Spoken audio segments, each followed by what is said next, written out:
আমার তরফের থেকে সবাইকে হ্যাপি নিউ ইয়ার। সবাই তো এখন পিকনিক করছে, চারিদিকে খালি পিকনিকে পিকনিক। পিকনিক মানেই চিকেন।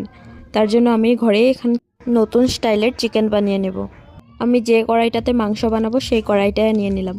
মাংস, নুন, হলুদ, শুকনা লঙ্কা, জিরে, ধনিয়া, আদা, রসুন, পেঁয়াজ একসঙ্গে বেটে দিয়ে দিলাম। এখানে অল্প বেশি করে তেল দিতে হবে, তেলটা কিন্তু আর পরে ইউজ করব না। মাংসর সঙ্গে এই মশলাগুলি ভালো করে একসঙ্গে মাখিয়ে রান্নার জন্য আমি গ্যাসে বসিয়ে 5 মিনিটের জন্য রান্না হতে দেব। তারপরে ঢাকনাটা উঠিয়ে আবারও নাড়িয়ে আবারও ঢাকা দিয়ে রান্না হতে দেব 5 মিনিটের মতো। তারপরে মাংস ভালো করে কষানো হয়ে যাওয়ার পর ঝোলের জন্য পরিমাণ মতো জল দিয়ে ঝোলটা জাল ওঠার পর গরম মশলা দিয়ে আরও অল্প ফুটিয়ে নিলেই এই নতুন স্বাদের চিকেনটা রেডি। এটা রুটি, লুচি, পরোটা, ভাত সব কিছুর লগে কিন্তু ভালো লাগে। আমি এটা রুটির লগে খেয়েছিলাম, খেতে কিন্তু দারুণ হয়েছিল। Thanks for